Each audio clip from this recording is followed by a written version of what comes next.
All right, you guys, this is episode 15 of Inner Demons. Before I get into this, there's a couple things I want to start out by saying first. So, depending on when this video gets released, if it gets released early enough and it gets edited, you guys are going to end up seeing this before I do my scheduled live tonight at 6 o'clock.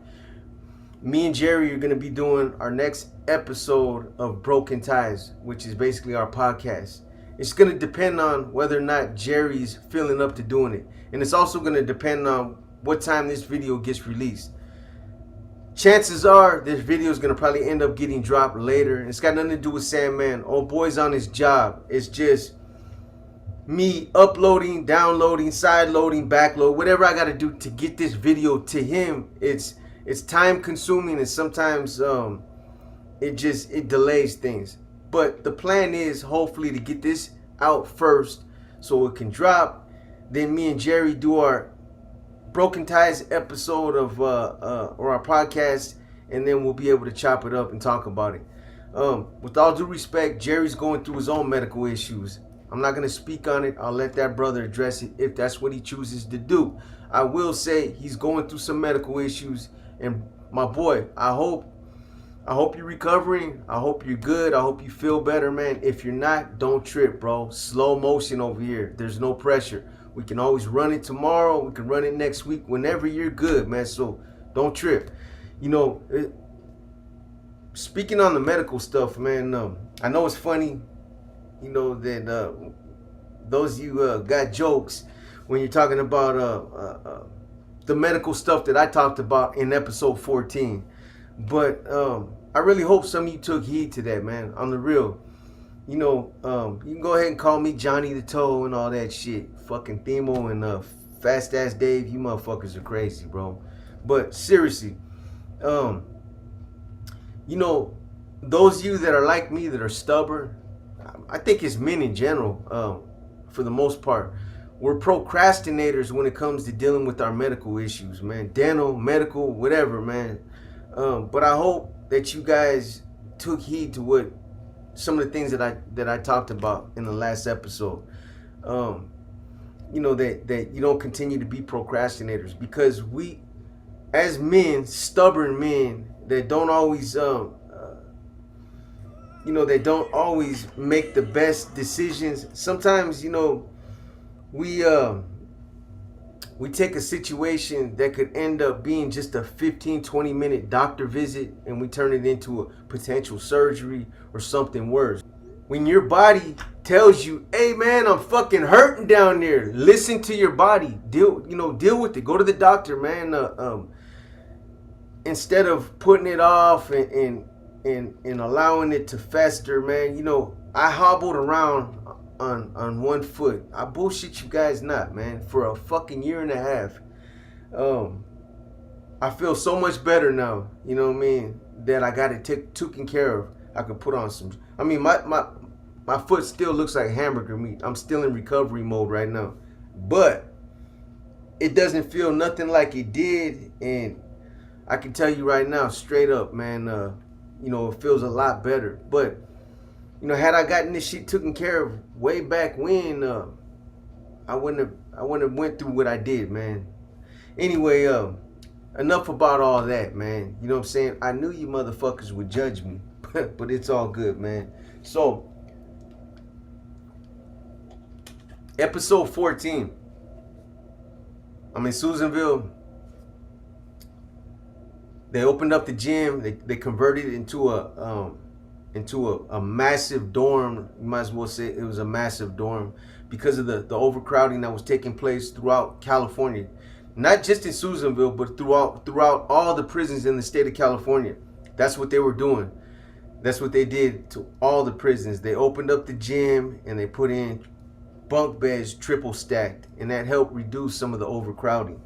So, you know, I told you guys how that kind of opened up the door for a new caliber of Norteños that came through. I mean, Susanville was what it was, man. It was considered a gladiator school back then. There was nobody of real status that was there. A lot of youngsters, a lot of cats that were probably going to camp, man. There just wasn't nobody there. But, you know, when they started bringing in all these buses straight from Chino reception, they were bringing in a different caliber of Sureño. You know, we were already a minority. There was like 90 of us to like, I want to say it was probably like 140 Southsiders. If Fresno would have been part of the collective, them motherfuckers were like 40, 50 deep, but they were split. You know what I mean? So there was like 90 of us that were part of the collective. And honestly, man, when I get to the crux of this story, or this part of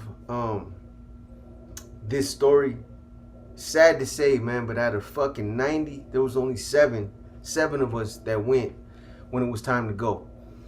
And I'm gonna detail that, and I'm gonna tell you guys how it happened and all that shit. But it's sad, man. You know what I mean? Out of 90 dudes, there's only 7 that were really willing to stand up and you know, stand up for the homies. But anyway, so I told you guys how I got intercepted. You know, I went and picked up that pedazo off the way pile, and trying to go straight from point A to point B. I ended up getting intercepted. The yard officers, homeboy did a sloppy exchange on the way pile. They seen it, and I mean, short of just straight blitzing over there, like just running straight across the yard, full speed, I was done as soon as he did the handoff, man. You know what I mean? As soon as he did the handoff, I was done. I knew they seen it. So anyway, me and Fabian, we go to the hole. We get over there. I tell you guys about how Geronimo, Tyrant Geronimo, had us stab Sapo from Oakland because he gave his neighbor, because he was a cordial, friendly neighbor. He gave his neighbor a match to light a cigarette. And, you know, Geronimo's mind of minds, I told you guys, he had us get on this dude, knock him down, because in his mind, he gave him the means to make a weapon. Because of that, he was going to come after us and kill us all. Come on, man. But anyway, I was young, 19. Had I known what I knew now, well, I mean, you know, I wasn't in a leadership position at that time. I was 19. Your boy was just a guppy, man. And Geronimo was the OA. I probably would have had to do what I had to do. But I don't know. I might have been able to talk some sense into him had I had some schooling back then to show him where his wrongs were, what he was doing was wrong. But anyway, so I told you guys how it made sense that, you know, because I was doing a 7-year term and I still had about, they could have maxed me out. I still had probably about a good 3 years left on that 7, where they could have, so they could have kept me for that whole 7-year term. You know, the homie Fabian from King City, Fabian Zavala, shout out to the homie, man. I don't know where you're at. If you're still alive, you're still around, I send mines to you, boy. But, you know, we were cellies, and we came to the conclusion that, man, if they'll allow it, you know, he was going to take the fucking weapon. And since he was taking that, he was like, fuck, bro. Since I was in the vicinity and they got us both for the stabbing, if I can take that, I'm going to take that too, bro. And I'm going to see if I can get you kicked.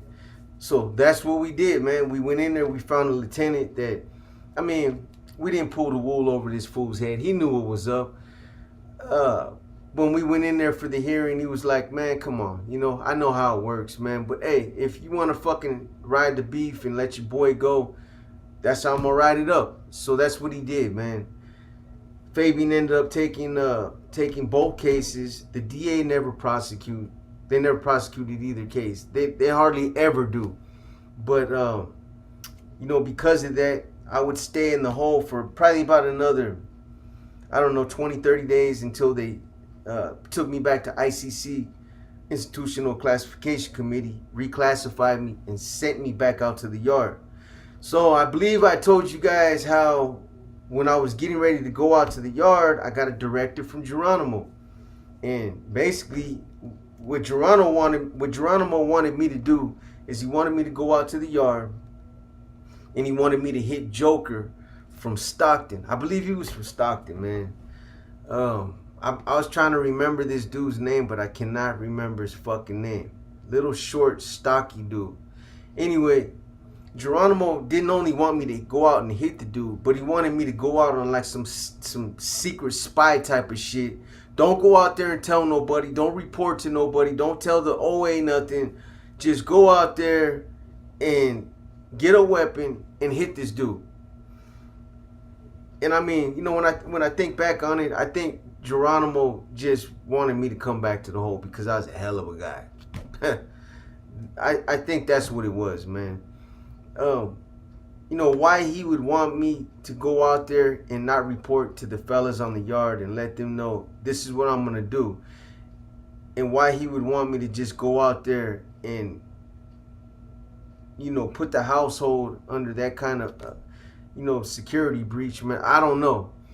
But it would have created a lot of issues, and why he felt that this situation had the potential, it called to do something like that, I don't know. I want to say it was personal, but I can't call it, man. Anyway, he wanted me to go out there and hit this guy. He didn't want me to report it. He just wanted me to go out there and just do it. So that's not what I did, man. You know, I was young and I was uneducated, so I was stuck. I was at an impasse. I didn't know what the fuck I should do. On one hand, I felt like, you know what, this is my ass right here. It's my career. I need to go out there and just blast this motherfucker. And I knew Joker. He's a good dude, man. I like the fucking dude. So I didn't really want to do it. But at the same time, I was like, this is my ass on the line. If I don't do it, this dude's he's gonna get me crossed up, and that's it. It's gonna be cookies for me, man. So I went out there and I got at another hermano, and I told him exactly what happened, and I ran it by him, and he was like, bro, you gotta report that to the homie. He's like, for one, homeboy should have never told you to do something like that. For two, you can't just come out here and jeopardize the household like that. You know, you're gonna hit somebody, bro. You know what I'm saying? There's protocol out here. There's rules, regulations out here. So, you know, it puts you in a fucked up spot too, man. He's like, bro, I would report it to the homie and then take it from there. If he wants you to proceed, then proceed. If not, then I'm sure he'll deal with it and make sure that you're covered. So that's what I did. I got at the homie, and you know, I pretty much expected the reaction that I got. Homeboy was pissed off. I forget who was the OA at that time, man. I want to say it was Paco from Sacramento. I think his name was Anthony Williams. Anyway, when I got at him, I think he was like, nah, bro, you're not gonna do it. For one, I'm giving you a directive right now to tell you to stand down, and I'm gonna rescind that green light. I don't know what the hell homeboy's talking about. I don't know what his issue is. And just because he's in the oil doesn't mean he's running this institution. You know, so, you know, my whole thing was like, hey, bro, that's all good, homie, but if you're stopping this, I need you to make sure that he knows that you're stopping it, and that I just didn't come out here and forget about it and just didn't follow through with what I was supposed to do. You know what I mean? It makes me look like I'm a coward, bro. You know what I'm saying? So he was like, don't trip, man. I'm going to get at him anyway, because, you know, he shouldn't have done that. He shouldn't have told you to do something like that. And he knows there's protocol, you know, and you know, he's disrespecting our household out here, bro. So he's like, don't trip. I'll handle it, and I'll get back with you, man, as soon as I hear back from him. And I was like, all right, cool, man. So at least I felt a little bit better. You know, as much as I wanted to tell Joker, I couldn't tell him. There wasn't that was hermano business. That was NR business, and he wasn't an NR member, you know. But I fucked with him. We used to drive out there together sometimes, and he was one of the homies that I used to kick it with. So anyway, that was just one of them situations. So this is probably like around late '91. This is when everything happened on the yard, man. So, you know, like I told you guys, man, the Southsiders were thick out there. They had a lot of numbers, and they started, you know, I want to say some of the older guys, man, they just started doing things outwardly out on the yard that started to make the homies feel uncomfortable. Throwing big ass juntas, like I said, man. You know, you'd have guys like, what's his name? what the fuck was his name from Harbor? Smokey, big Puerto Rican dude from the Harbor area. He'd be out there standing up. This dude's like 6'1", 6'2". He'd be standing up and he'd have like 40 youngsters. They all squatting down. They'd all be squatting down and he'd be addressing them, talking to them like, hey, look at me, I'm a leader. You know, but it was just the fact that they were doing that, you know, these kind of scare tactics. And like they were doing things that made the homies feel uncomfortable. And some of the homies started like, hey, bro, I started hearing it more and more on the yard. Like, I'm not going to stay out here. You know, why are we even going to stay out here? These motherfuckers, they're mounting up. They're getting ready to fucking make a move. It's like, I think we should strike first, right? I believe that some of the hermanos out there just wanted to get the fuck off the yard. Like I said, they were getting ready to stab each other. Chino and Sleepy. And the yard was just fucked up. It started to get funky out there, man. So anyway, at that time, my celly was Wino from Early Mark. Good ass dude, man. Older guy. He had like fucking straight silver hair and a black, but his mustache was black as fuck. And this motherfucker didn't have no just for men up in there. That's how his shit grew. His mustache stayed pitch black, and he had fucking gray ass fucking hair, man. But he was a good ass homie though, man. Anyway, you know, he's one of them Norteños, one of them older Norteños. He's just like, hey, you know, healthy dude. He had some size on him, but he was like, you know, hey, whatever, as far as you guys, I know you're an NR member, man. Whatever you guys need from me, I'm there, bro. You know, you guys want to take flight. You guys need me to take flight. You guys need me to stab somebody. He's like, I'm here. Just point me in the direction and I'm gone, bro. He was a good ass dude, man. So, you know, I used to let him know what was going on out there in the cell. You know, like, bro, you know, I think it's getting to the point where we're gonna end up taking flight on this yard. A lot of homies are feeling uncomfortable.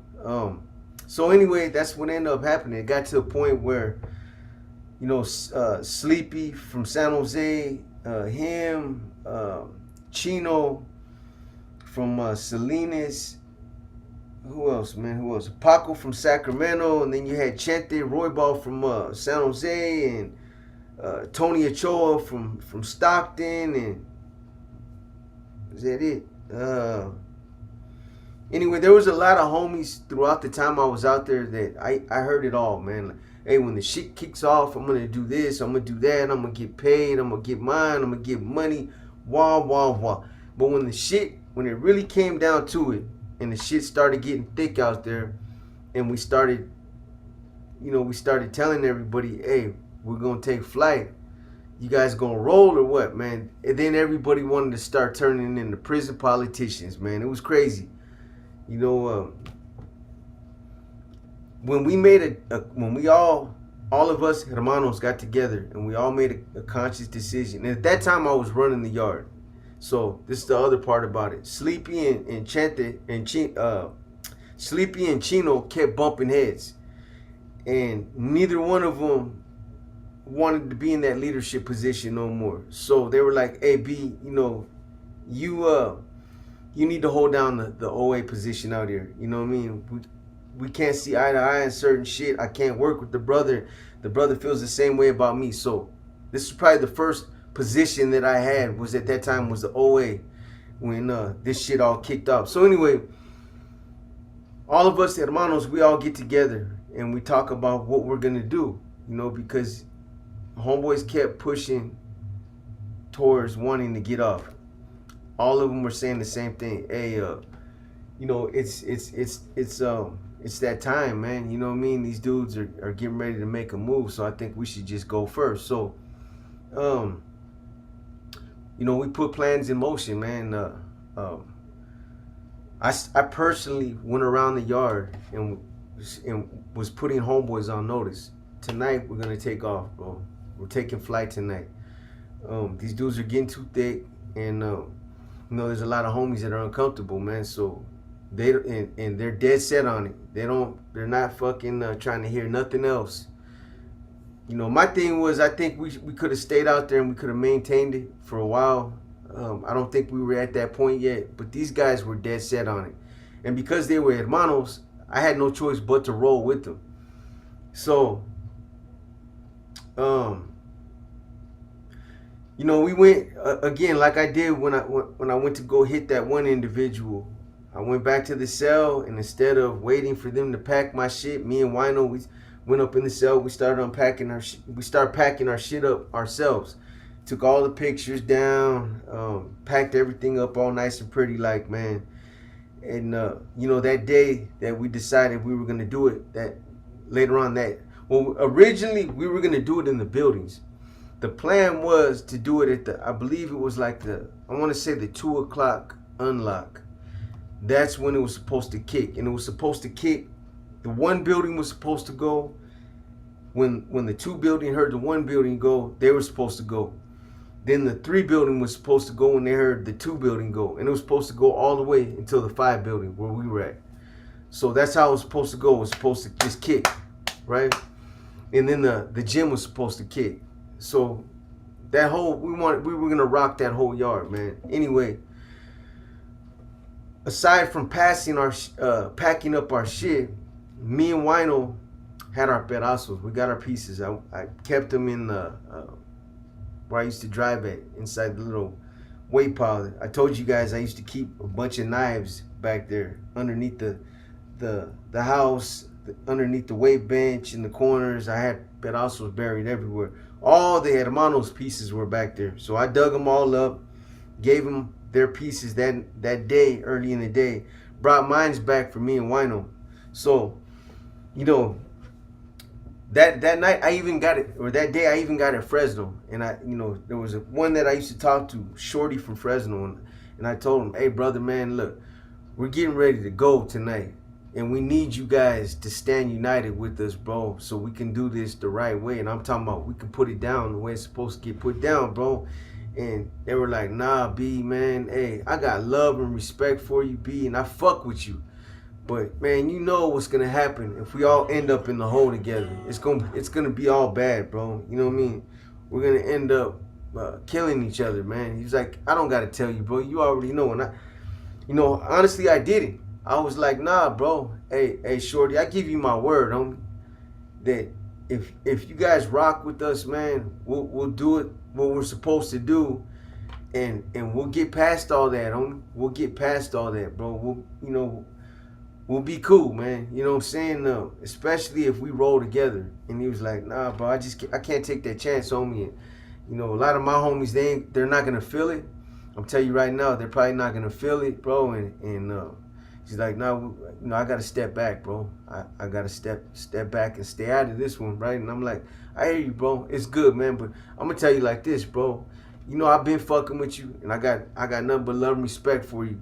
But I'm gonna tell you, bro, them dudes, they're not making a distinction between you being from Fresno and you being a Norteño.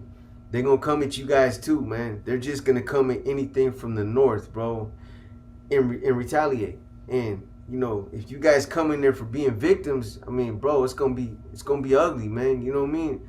I mean, I'm telling the homies the same thing. You guys come in there on that second and third wave, and you don't come in there for putting in work, man. Don't think you're gonna get embraced, man. You know what I'm saying? Because you didn't roll on that first wave, man. You know what I'm saying? So, anyway, you know, they were adamant about not being involved. So, you know, I didn't take it personal. I was like, yeah, it's all good, homie. You know what I'm saying? Hopefully, it doesn't escalate like that, and we'll see what happens, bro. So, anyway, somebody leaked that shit out on the fucking yard, man. Because Eddie from Dinuba, the one I told you guys that was sold up with Junior from Riverside, him and a couple other Southsiders that I knew that had little influence out there amongst the Sureños. I'm walking the yard and they were like, hey, Eddie calls me. He's like, can I holler at you, bro? And I'm like, yeah, what's up, homie? You know, I walk up to him, shake his hand, what's cracking? And he's like, hey, bro, look, man. He's like, I don't know what's going on out here on the yard. I don't know if there's somebody that's causing trouble. You know, if there's some animosity somewhere. He's like, but look, bro, we caught wind that you guys are supposed to make a movida on us tonight. That's exactly what he told me, just like that. that you guys are supposed to move on us tonight. He even mentioned in the buildings that I was supposed to go from 1 building to 2 building, 3 building. I'm looking at him like it's some bullshit. You know what I mean? I'm trying my hardest to play it off, man. It's fucked up because he was a good dude, and you know what I mean. I had a lot of respect for him, but you know I had to deceive him at that time. It was what it was, man. You know, even though I had that respect for him, I told him, you know what? I said, hey, Eddie, check it out, bro. There's nothing happening on this yard. Hey, brother, we've been able to communicate whenever there's been issues out here. There's nobody here. Ain't nobody doing nothing. Everybody's getting their clavo. Everybody's hitting. Everybody's happy. There's no threats out here. I'm like, bro, it's probably, somebody's probably just floating that or spreading propaganda because they want to see it happen. There ain't nothing cracking, bro. If there was, I bring it to the table. And he's like, all right, Box. He's like, man, I hope so, bro. You know, because if there's an issue, you know what I mean? If there's somebody out here that you guys don't fuck with or something like that, let me know, bro. We'll get them off the yard. We're not trying to go to war with you guys, man. You know what I'm saying? It don't even have to be like that. And I was like, nah, man, bro, there's nothing happening, homie. You know what I mean? I'll look into it, and I'll go like jam up the homies from Fresno, and I'll go get at some of these other dudes. But man, I'll tell you right now, if there was something out here happening on the yard, I definitely would know firsthand. You know what I mean? That's how I had to get at him, man. And you know, without jumping too far ahead, he understood. I'd end up seeing him later in the oil, and he was like, hey, Box, it's good, bro. I knew, you know, that when we had that discussion, I knew that there was a chance that you were deceiving me, that you were gonna tell me what you had to tell me. He's like, I understand, bro. It's politics. I didn't take it personal. You know, I'm not taking it personal. You know what I mean? No, I still respect you, bro. And I'm like, man, it's all good, bro. You know what I mean?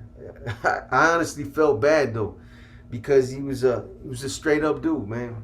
You know, and there's some dudes out there that were Northerners that I couldn't even say that about. Anyway, so me and Wino, we're in the cell, and you know, we're just like, we're waiting for fucking we're waiting for him to crack the doors to go to the chow hall. So now, well, let me back up.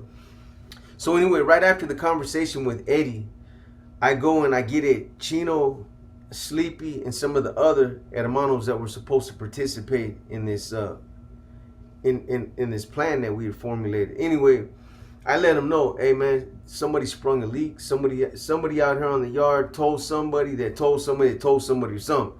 These Southsiders, bro, they just approached me right now. This is what they said. I run it down to them, and they're like, yeah, somebody fucking, you know what I mean? Somebody's talking. Somebody's playing both sides. But it's like, fuck it, let's do this then. We talked about it. We all agreed. Let's do it in the chow hall then.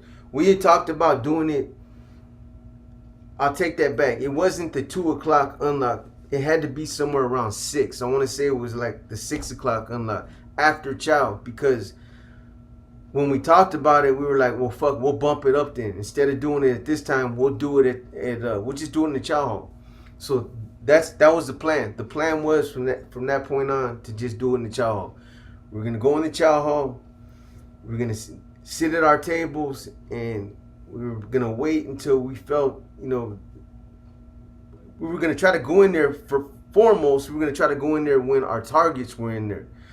But after that, you know, we were gonna wait until we figured that, you know, we pick a time when it was most advantageous for us, and that's what we did, man. That's what we would end up doing. So, you know, me and Wino were in the cell, and I'm not gonna lie, man, I felt that same sick feeling in the pit of my stomach that I always used to feel when I got ready to put in some work like that. I've said it before, I'll keep saying it, man. People that say that they weren't scared when they got ready to stab somebody, when they got ready to go out to a yard and put some work in, man, if they're saying that they weren't scared or they didn't feel some type of way about it, they're fucking lying, man. You know what I mean? They're lying. I used to feel it every time I got ready to do something. You're getting ready to do something under a gun. There's a gunner with the gun up there, man, that will kill you if he sees a weapon in your hands. We're getting ready to go into a chow hall with 80 to 100 dudes up in there at any given time, and we're getting ready to stab as many as we can. And we're praying that, you know, that the gunner doesn't have a gun up there, or he does, you know, he's not going to be in the chow hall, or they're not going to see weapons. You know what I mean? There's a lot of different things that could happen. So, you know, these things are playing out in your mind when you're pumping yourself up to go do it. I speak for myself. I know that I felt a little bit of fear in the pit of my stomach every time, man, I got ready to do something like this. And that night was no exception. I felt it, man. I was sick. I was like, damn, bro. You know, Weiner was feeling the same way. He was like, you know, fuck, hey, we'll be cool, bro. You know what I'm saying? No matter what, we're gonna, you know, when it's all over, said and done, man, you know, it'll be good, man. So we're sitting in there, me and Wino are sitting in there, we're just kind of chopping it up, and we're waiting for the doors to crack and for them to do chow release. So boom, doors pop open. I'm like, bro, here we go. You know what I'm saying?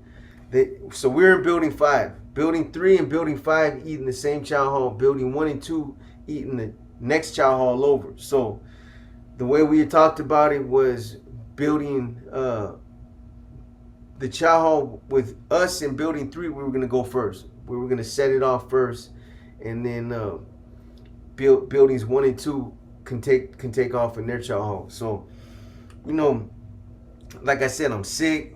I'm nervous, man. My mouth is all dry. I got a big ass banger on me. You know what I'm saying? So we're walking to the chow hall, and you know, we're not saying nothing to each other. We're walking, man. I look over at him, and I'm thinking to myself, man, it's about to fucking go down right now. I know the homies are in there waiting. You know what I mean? They're just waiting for us.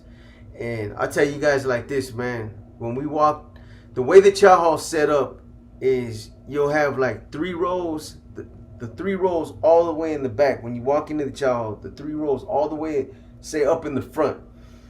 3 rows are all Africanos. That's where they sit. 3 rows for the Africanos. The next 3 rows are the Norteños. So there's 3 rows. That's where all the Norteños sit.